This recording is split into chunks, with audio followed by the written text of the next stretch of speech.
Hi, this is Charles Evans, Music Director of the Long Bay Symphony, with another installment of Speaking of the Arts. You know, understandably, we spend most of our time on this program talking about the musical side of things. For this episode, however, I wanted to focus in on the players in our symphony support family, the individuals and businesses who, either through financial support or by active participation in the Long Bay Symphony organization, make the music possible. So, I hope you find the following conversations enlightening.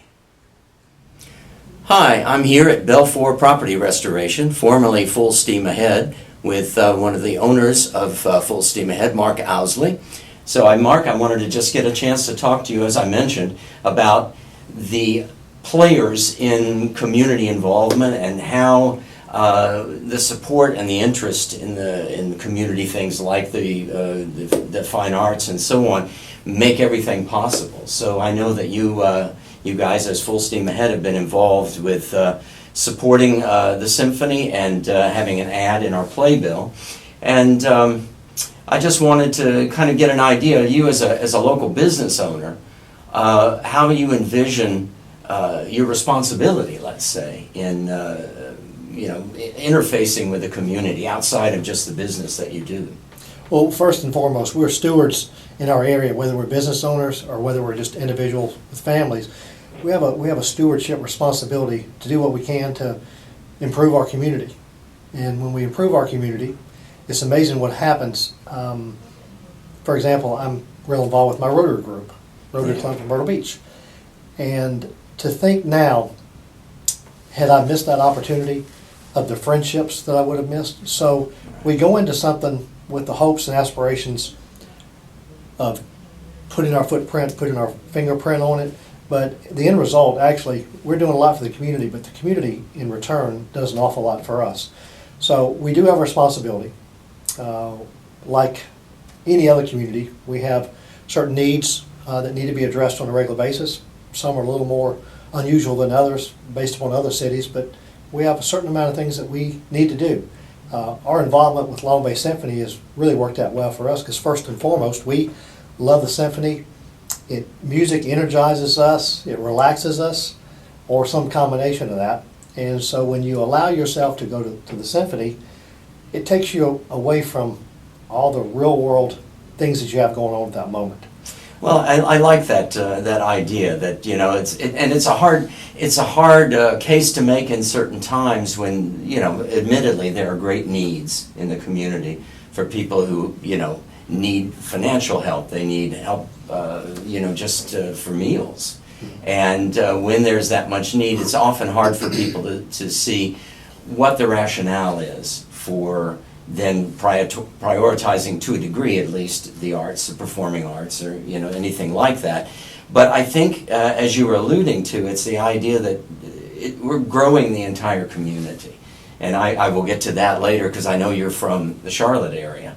And I think all of us who've moved here have a sort of vision in our minds. But yes, I am very flattered that you guys have been supportive of the symphony and see it as one aspect of these, the partnership with the community and bringing it along. But undoubtedly, you're involved with all sorts of other projects, not just the symphony. We are, and along with the symphony, we've done participated with the Carolina Master Chorale, with the Coastal Youth Ballet, and I know those two groups from time to time y'all utilize the talent with those young talent and all that. So it all goes hand in hand. We do a lot of other things also, like not unlike other folks that in businesses that are operative in the Myrtle Beach, Horry County area. It's just fun to get out and do things. We all have our stresses and our responsibilities with our jobs, but when those things take us to other opportunities that actually enlighten what we do, and also allow us to touch others, whether it's in the form. I mean, there's so many different opportunities, so many different organizations to be involved with. Some things that come to mind that we've been involved with: SOS for Autism, the Miracle League, Special Olympics, March of Dimes. There's any number of things. We work real closely with some of the fire departments in providing smoke detectors. We've done a lot with the Red Cross, because what we do in our line of business is restore homes, restore businesses from fires and water and floods and things of that nature. So that is right in our wheelhouse of helping those to help from a preventative standpoint. Yeah. But there's no limit of opportunities within our community. And sometimes they may be opportunities that you just don't really realize until you stumble upon them. Maybe you have a friend that asks you to go and participate in something, maybe a walk, or maybe Meals on Wheels, or just any number of things. So we as business folks have an obligation to reach out and help. Yeah, and over the years, I've been here since 1996, so I've seen this area develop quite a bit, and I think that the sense of obligation of the business community has become a lot stronger.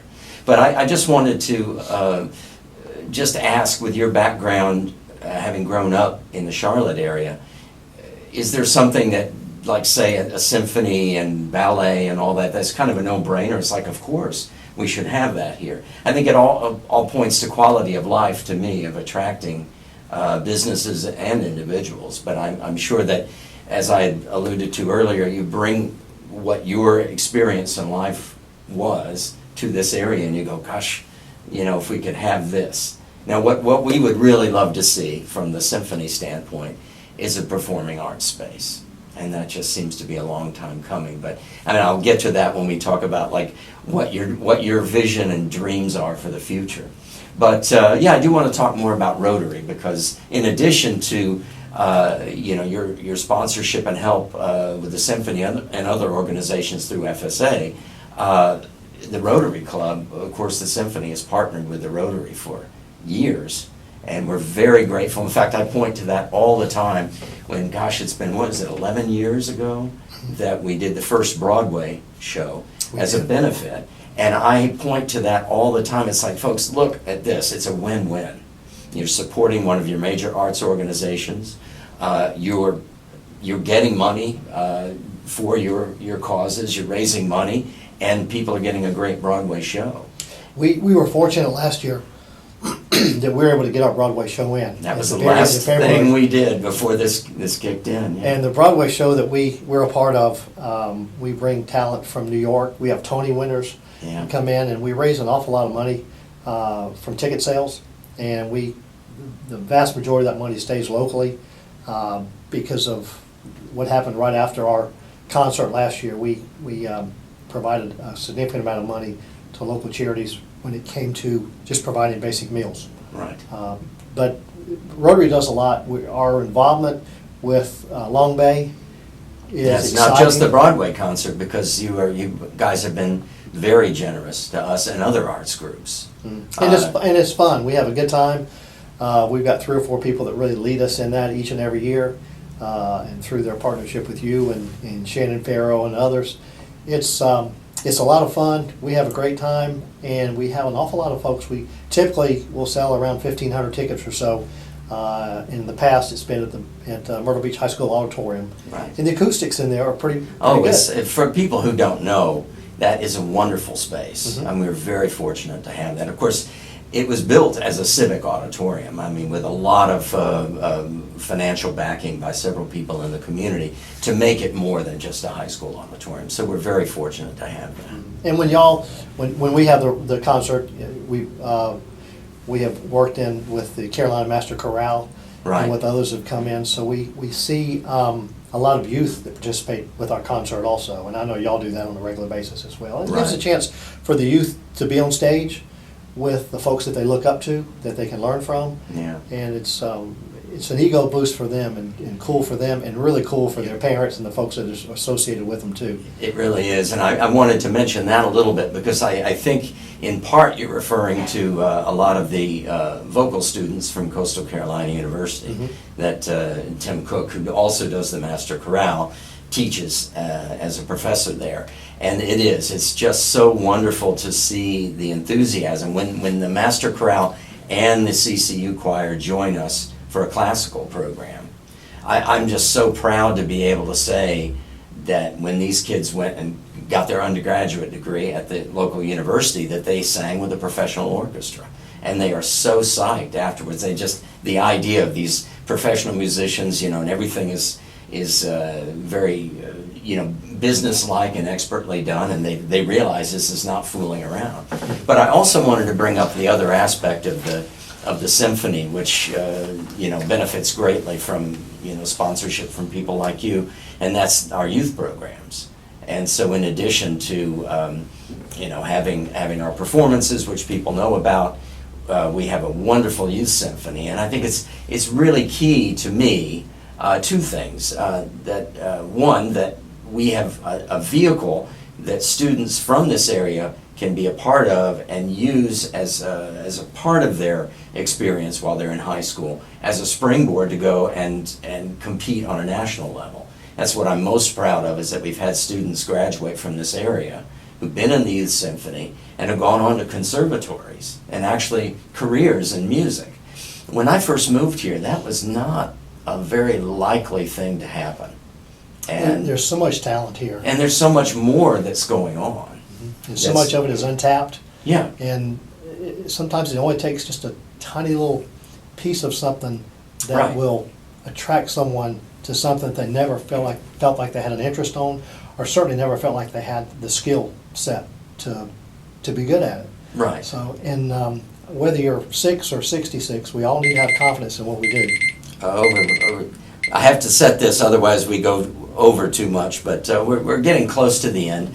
But I do want to just ask, because I ask everyone who's been, let's say, at a common purpose of promoting the Myrtle Beach area and having a vision for it. So what first attracted you to move here? I guess you said you were with Allstate Insurance? Well, when I first moved here in 1983, I worked for a company out of Charlotte, and I had a customer down here in Georgetown, so I wanted to get to the beach. That was the opportunity for me to get to the beach, and then was with them for a while, and then over time I opened up an Allstate Insurance agency I had for 17 years. And the Myrtle Beach area has been really, really good to me. I like it here, and it's not just the beaches. We are so fortunate with beaches, with estuaries, with forests, with natural habitats. We have wildlife. To be a decent sized place with a lot of activities, you can go out and venture out just a few miles out, and you are out in the middle of nowhere, just with yourself or those that you want to be with, and you can get back to nature. You can see things that perhaps a lot of other people can't see unless they venture a long way from their home. So we have so many different opportunities here to participate in whatever we want to. Yeah, it's a really special place, and I mean, that's if people ask me about the appeal, I just say there continues to be such potential here. There's been growth, but there is continually potential to go further. If you just look around, all the construction, the home construction in this area, it's really become quite a concentrated metropolitan area, which is great. But I just want to leave asking one question about the future. Like, what is your vision as you've seen all these things develop? What is your sort of dream? What is the next thing you'd like to see? Well, from a community standpoint, because we do have a lot of building going on, we're expanding out in the areas 15, 20 years ago we never thought we'd be in, but because of the desire of folks to move to the Carolinas, not just the Myrtle Beach area, to move to the Carolinas. Right. The climate is just unbelievably good. Like today, it's unbelievable. Yes, so there's so many opportunities. I would love for us to take an active approach in, as we develop, let's save our environment, let's save trees, let's try to work hand in hand and have natural areas where wildlife still exists, so that the future of our kids and our grandkids, they'll always have places they can go and they can utilize the natural environment that is part of the reason they brought their parents and their grandparents here. Right. But yeah, and then we're fortunate. We have fair pricing on the utilities. Our taxes are reasonably priced. Licensing. There's just a lot of things that attract business here. We have Georgetown Technical College, and our universities have done a good job with skill set, with taking the need and producing curriculum that will fulfill the needs, so that companies that move in or that thinking about doing business in South Carolina, the coastal area, there's a reason for them to do it. Skill set is such a big part of that. Yeah. We are fortunate we don't have a lot of industry that's that is pollutant, and that's helped with the quality of air quality and water quality that we have also. So there's a lot of things we've done right. We just want to make sure we don't lose sight of where we came from, where we want to go. Yeah. We have a lot of kindness in our community also, and we hope that that kindness is contagious. And sometimes when you get started doing something for a nonprofit, or the hardest part is just to start. If you can just start, and then you can move on, you can find like kind and quality of folks that want to do the same thing, and you can learn, you develop new friendships. I can't imagine my friendship base without my Rotary friends now. Right. So all those type things together, you can have fun and still be a servant of your community. Yeah. Well, I think we have a unique opportunity to follow that path of growth, because it's inevitable. You have the tourism, you have golf, you have just all sorts of potential. And I think we just, as you say, we need to preserve what we had at the beginning as we add on new things. So it's an interesting time because of COVID, but nonetheless, I think a very promising time. It's definitely a time of change, so that the training of the workforce is vital. But I really think that once this lifts, we will be back in full swing. But I appreciate your taking the time to chat with me today, and thanks so much. we will see you at our concerts when we get back to normal. So I've been speaking here at Belfour Property Restoration with Mark Owsley. So join me in just a second for further conversations. Hi, I'm here now with Woody Ford, who had a very long career with the Blue Cross Blue Shield of South Carolina, retired recently after 34 years, and as one of the added activities, I guess, in retirement, he is now our newest Long Bay Symphony board member. So I thought for those two reasons, he'd be very good to talk to. So Woody, great to have you with me. Thank you for having me. Sure. And of course, when you think of companies, of course, we're talking about businesses of different sizes. I've talked with Mark Owsley of formerly Full Steam Ahead, and that was a homegrown company, and their sense of contribution to the community is one thing. But when you think about a large company like Blue Cross Blue Shield, I mean, they obviously have a much more comprehensive view about their presence in any given community within South Carolina. So as you were working there, and frankly going to bat for us, and thank you so much for that over the years, what did you see as their view of integrating and interfacing with aspects of the community, everything from social programs to cultural programs and education? Well, one of the objectives of Blue Cross and Blue Shield is to help support the community that we have employees living in. So we always want to be a great community partner. So the company did a great job of outreach, getting involved with charities and nonprofits, and helping to bolster things like the arts and humanities in the areas that we have our employees in. And we've been in this area since 1993, or Blue Cross and Blue Shield, since I'm retired now. I don't represent the company anymore. But the company's been here since 1993, and we moved here, after the closure of the Air Force Base. Our company won a TRICARE contract.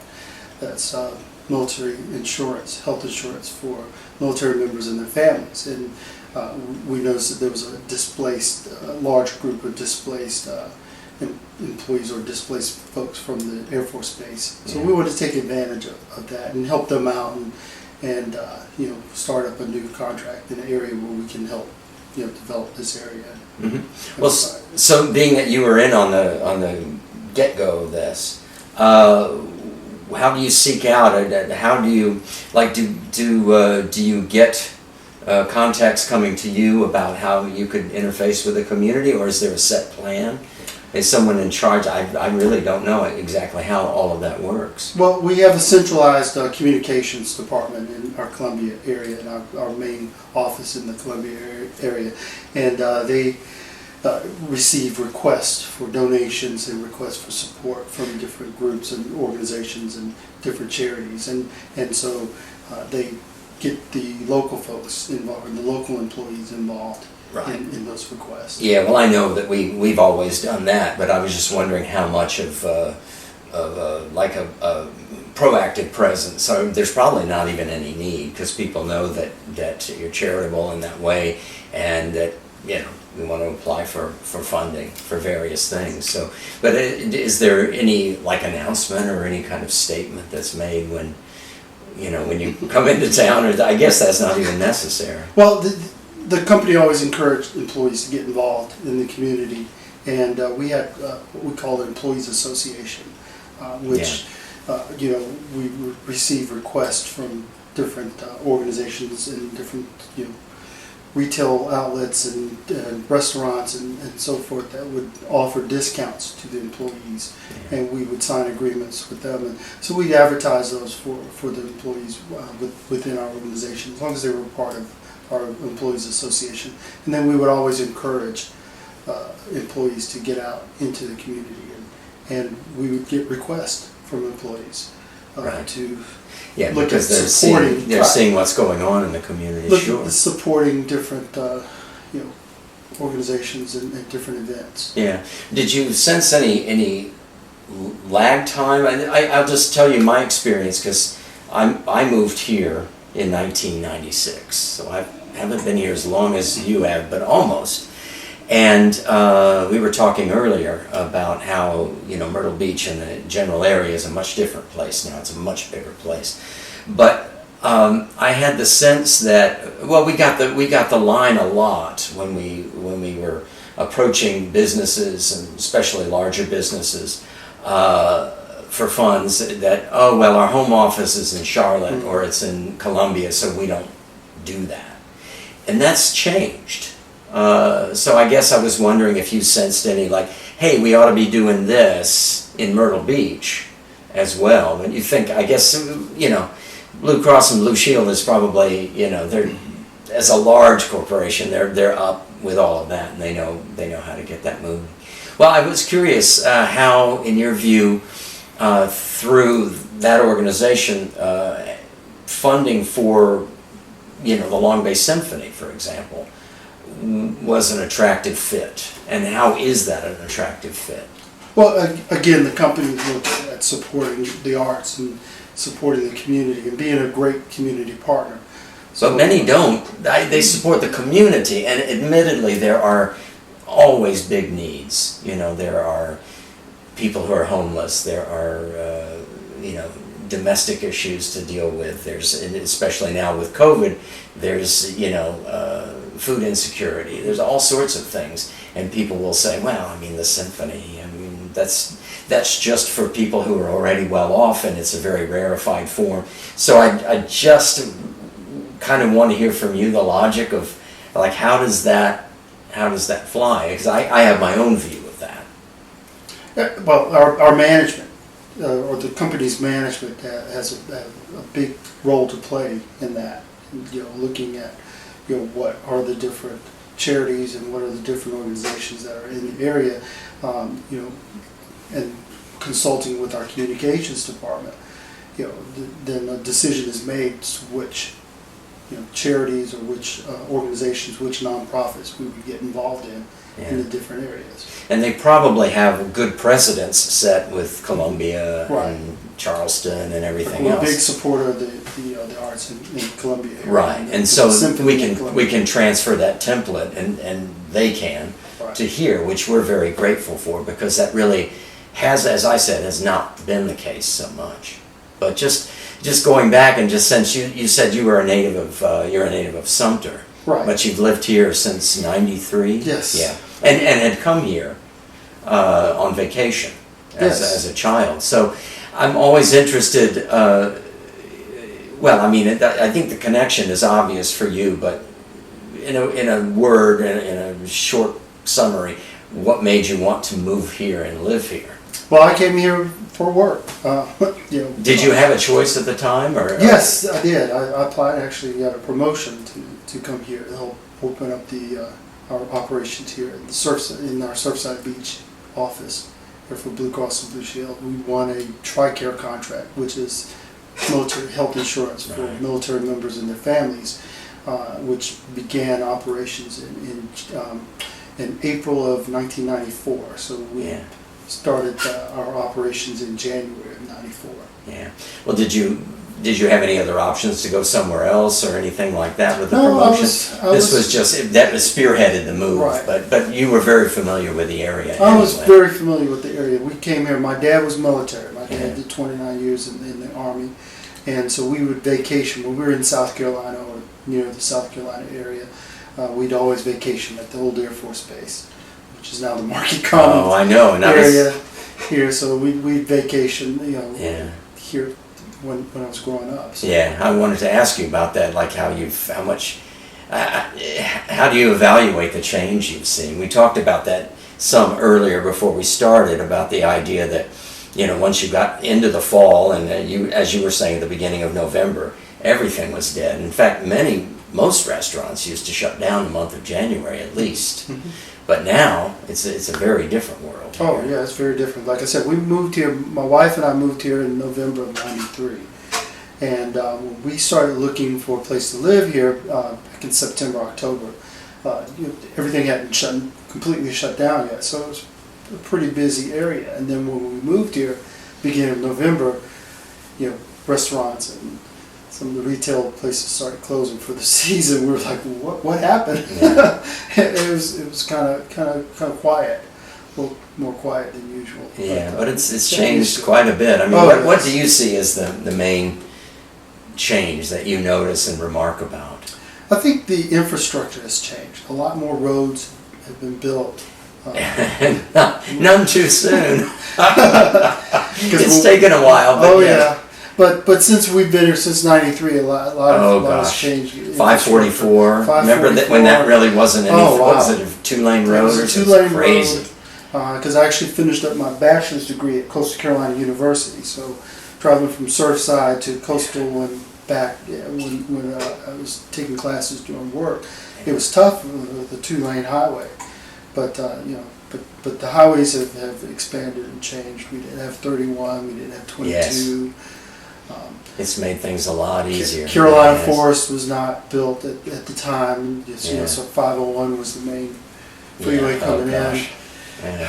Main Right. parking lot coming in Yeah, during the yeah. summertime. Well, it's really amazing to see how much has developed, and I think that the success of the vision. Oh, look how fast the time Wow. goes. We've got 2 or 3 minutes left, but I think the success of all this infrastructure is that it takes these segmented communities. I mean, at the time, at one time, North Myrtle Beach was all, it was 5 or 6 different communities, and they grouped together as one town.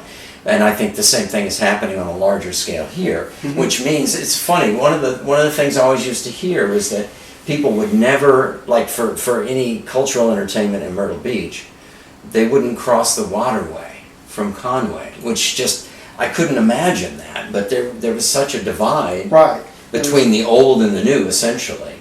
And now, especially with Coastal Carolina University being right there, I think that's changed the picture a lot. And it has changed a lot. Because I've been involved with United Way, Boyd County, another Mhm. nonprofit, since '96. I think began with them in '96, and we noticed that there were 3 real distinct areas of divide here in Yeah. Boyd County. You had the Conway, the inland area, the Myrtle Beach, and the Grand Strand area, and then the South Strand area. Yeah, yeah. And it's just very, very different. But now, everything is just so connected. Yeah, and that's a good thing, because then we're all feeding off of a common energy, and it's Right. particularly good for the arts, Mhm. because then people don't think of themselves as in a little enclave and they want to bring things in necessarily. It's not, I mean, if you compare, if someone were to move here from Chicago or something and retire down in Pawleys Island, for them, the drive 30, 40 minutes up to hear a concert or do something else in Myrtle Beach, not that big a deal. No. But for a lot of people, that is just a lot. And you know, for different reasons, that may be a lot. Right. But it's the idea that it's all connected. It's not driving from one community down a lonely road for a long time into something else, you know. So I think that's only going to be a positive energy building idea for the entire community. Well, with a little time, let me ask you just a little bit about your brief, but hopefully the start of a long association as a board member, because that's an entirely different capacity to be on the board of an organization like the Long Bay Symphony. So, what interested you in that, and what do you see as being the kind of thing you can contribute in that sense? Well, I've served on several community boards here in the Myrtle Beach area since moving here, and I've always been interested in the Long Bay Symphony. I actually started in music in the 8th grade. 8th grade I started in the band. Mm-hmm. In 8th grade I played saxophone. Oh wow! You still play? No. I wish I did. I need to get back into it, but I started out in the band, and I became really interested in music. And you know, my mom made my sisters and I take piano lessons when we were growing up. That's so I always great. had an interest in music. Music Yeah. was always an interest to me. So I kind of got out of band once I started college. Once I graduated from high school, I kind of left that. But I always interested in different types of music, different genres. And being in the military, we traveled all around. We lived most of our time in Sumter because my family's from Sumter, and you know, this Shaw Air Force Base was there. So we were. They took care of us while my dad was in Vietnam. He did 2 tours in Vietnam, and then was a drill instructor at Fort Jackson. So we spent the most of my time growing up in Sumter, but we've lived in Texas, we lived in Germany, New York, nice Kentucky. We've lived in several different places, and the music was always different wherever we went. Yeah. You know, you had growing up in the 70s and 80s, the radio stations were not as diverse as they are now. You know, you either had a soul station or a rock station, country station. or country station. You know, you had those stations. You had very few FM stations. They were mostly AM at the time. So we listened to a lot of radio, and on the military basis, the music was a little more diverse. We got piped in music through the cable TV and through AFN when we were over in Germany, the American Forces Network over in Germany. So we grew up. My family and I grew up with a very eclectic mix of music. So really appreciate it. Always loved music. Yeah. And always loved listening to live music. You know, jazz. I was on the jazz band. And listening to. I was in the orchestra for a while. So I always loved classic music and everything. So I always gravitated towards the symphonies and the concert bands and the jazz bands. So that's what drove me. And I really got involved with the Long Bay Symphony when our company became a sponsor. When we moved here, we had tickets, and my boss at the time said, "Well, we have these tickets to symphony. Is anybody interested in going?" I was like, "Yeah," and no one else. At the time was interested. We were kind of busy with contract work at the time, but nobody else was interested. And so my wife and I. Oh, that's great. We really enjoyed it. I was hooked. Yeah. Well, I think one of speaking towards what you were saying about your childhood and coming up through high school playing. One of the things I think is most important for us is to have our youth symphony program and our educational program where we play for students under normal conditions, of course, after we get through this COVID situation, where we go into elementary schools and play in small groups and then play educational concerts for 5th graders usually, and then have our youth symphony program where we've got an outlet for outstanding kids who are looking for this. It's a small percentage of young people who would be looking for a career in music, but it's so heartwarming to me to know that the Long Bay Symphony can provide an outlet that, taken with other things, will catapult a student into competing nationally. So we've had a number of students go to conservatory from here. And I'm particularly proud of that. So I hope you can enjoy some of those concerts when we get back into regular things. We've been doing live streaming, and of course, as people know. But anyway, it's been a pleasure to chat with you, and it's a great pleasure to have you on the board. I've heard about you and talked with you before, and just in so many instances, I know Jane Williams has talked with you about you a lot. So Jane and I go back. Yeah, way, yeah. So my wife and I served with the. She was with a hospice company. Right, locally, and right, yeah. We served on one of their committees. Yeah, so it's great finally after talking you up so much to finally get you on the board after you retired. So anyway, thank you so much. And folks, if you would just stick with me, I've got another interview to come after this one. I'm here now with one of my favorite people in the symphony family.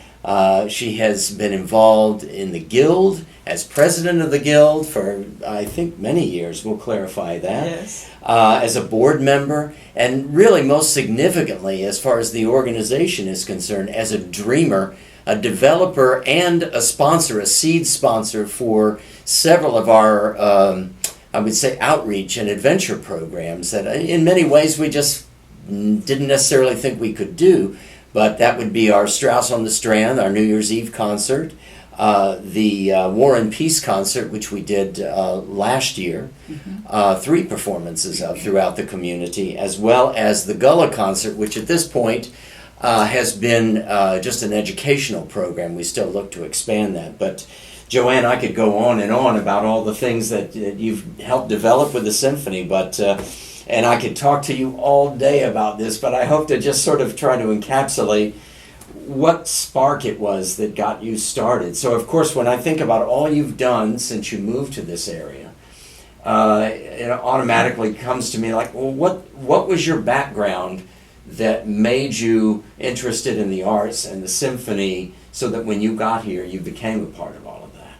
Well, first, Charles, I'd like to thank you for inviting me and for such wonderful accolades. But I grew up in a small farm community outside of Baltimore City. And our county school system had an arrangement with the Baltimore Symphony Orchestra that the school kids were bused into the city to the Lyric Opera House for a concert. And it cost 25 cents. Of course, back in the 40s, 25 cents might have been a lot of money. Yeah. But that was my first introduction to classical music. There was always church music and always my mom singing whatever was the pop tunes of the day. So that's about the extent of my first experiences. As for here, I came here to play golf and go to the beach. And I had So that was the reason for your decision. right. I didn't Get out of the Baltimore area and come down here and retire. and say, let me go down to the Long Bay Symphony. I didn't know there was a symphony. Even this day and age, a lot of people don't know That's there's right. one. And I guess that's one of my goals is in my involvement with the symphony is for other people to know about it and to create concerts that might appeal to a wider range of people. So that would be, I guess, the reasons why I've come up with the Strauss and the Gullah and the War and Peace. Mm-hmm. But as far as your involvement in Baltimore, I think you had told me you had been, gosh, everything from a subscriber to a docent once you retired. Yes. And one of the things I loved to do for them was when they had their young people's concert, I was a usher, perfect usher, school teacher. Okay, no, quiet, sit down, whatever. So on that level, I was greatly involved, and I docent at their designer show house, and of course attended concerts. And one time got to go to a special event with a guest artist. And boy, I really felt like I was in the in crowd then to be included in that.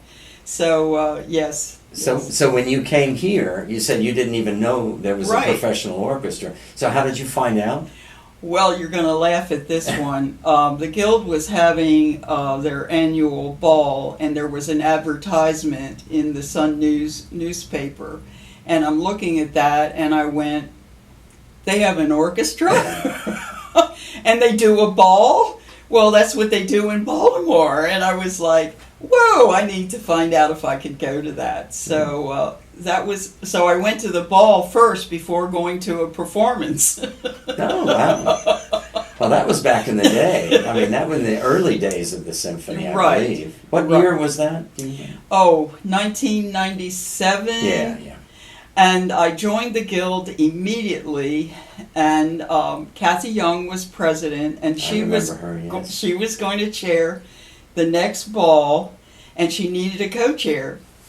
I threw my You were hand in up, there, huh? and I was like, So you know, the, I and the know rest nothing. is history. Oh, I don't know. You can intuit a lot. You can figure out a lot. You're turned that way. So it was a fun ride for many years. Oh, absolutely, and it still is. Yeah. It still is. Actually, if it's not my theory, if it's not fun, you shouldn't be doing it. So, Yeah. so I'm still having fun and cheering you on. Yeah, but I'm sure that you were relieved to find there was a professional orchestra Yes. in the area. I mean, I think the concerts you've helped us develop and others are important, but I think one thing I always like to market to people, and it goes into that sense of, oh, I had no idea, is that I've had so many people give me the compliment that, oh, you're just as good as Oh, absolutely. as what we used to hear in Baltimore or New Jersey or wherever, and I take of course I take it with a grain of salt because they're being very flattering, but No, it's think real, Charles. I think it's wonderful. That's real. I mean, and that's the main thing I want to convey to people is that this is a real professional orchestra, and there's so many people who are moving here or who have lived here for years. They've moved down, have no idea there's anything like this. And then when they come, they realize, oh, this is the real thing. And then hopefully they will get involved in much the same way that you had. Well, I love it when they think it's like an all-volunteer thing, like Right. whoever shows up Right. gets to play. I guess they just assume that in coastal South Carolina, why would we have a professional orchestra? And admittedly, it's a big investment, as you know, because as I mentioned earlier, not only had you developed these concerts, but your philanthropy has been to really provide seed money for those programs. And I might add, go out and make some really strong and convincing pitches to local businesses to get them to give money. And it's worked. I can't thank you enough for that. Well, you're quite welcome, and I've loved every minute. And I'm always up for a challenge. And I think, if you will recall, I was trying to get the symphony to do the Strauss for probably 10 years. Oh, yes, I remember. And then finally I said, I'm going to get the money for it. And suddenly, okay, let's do that. I mean, that's, in some ways, that's part of the reason we're doing this program, because it is all about the money. It's the complexity of trying to make a nonprofit performing arts organization function. And so people like yourself who've come from a bigger place and expect or have come to rely on certain things like the Baltimore Symphony, to come here and see that there's something like that in this new area for you, and then to help support it to grow further, I think is just so important. So what would be a long-term goal for you? What do you dream? Well, I'm sure there are 4 or 5 more programs you would like to spearhead. Well, I have some things in the back of my head which I probably shouldn't mention because everybody will be laughing. But I have to check our timing here. So I really want to push for the Gullah again and Yes, try I to agree. make that not just an educational program, but part of our series. right.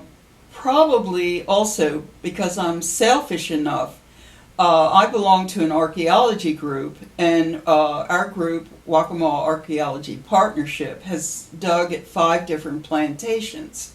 And we're trying to find the roots, how the Gullah people lived, and their music, etc. Right. So So I it's think really particularly relevant Yes. for us to be pursuing Gullah music. In fact, that's sort of like one special feature that you could identify with an orchestra like us. And in this particular area, I mean, we have the corridor, we have all those plantations, Right. have ongoing businesses in them. 4 of them do. So it is very relevant.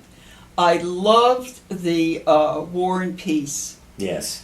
I had friends who came, and I said, "When did you start crying?" And they said, "With the first note."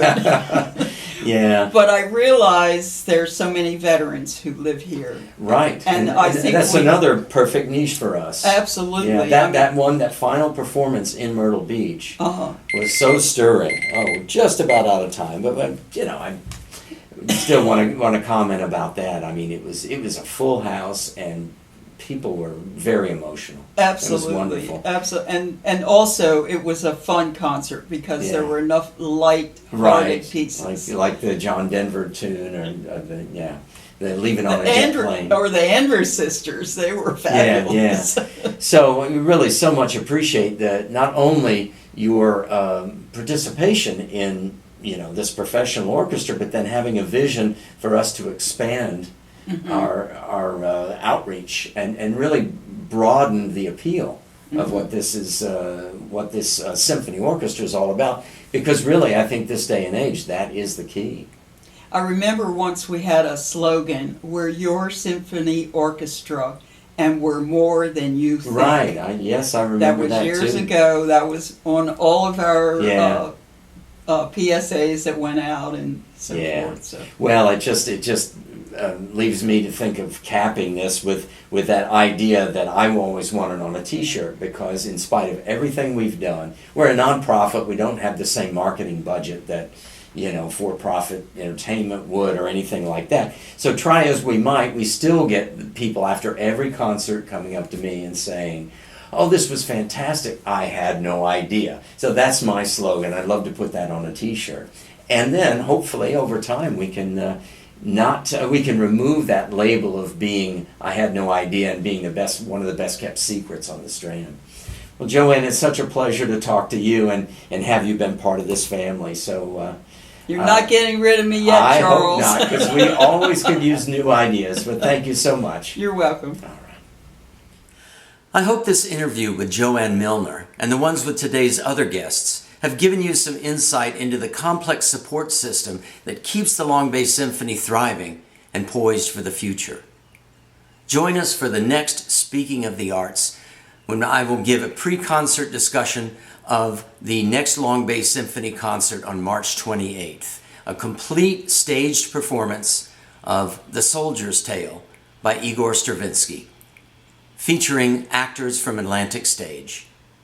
Until then, stay safe and keep listening.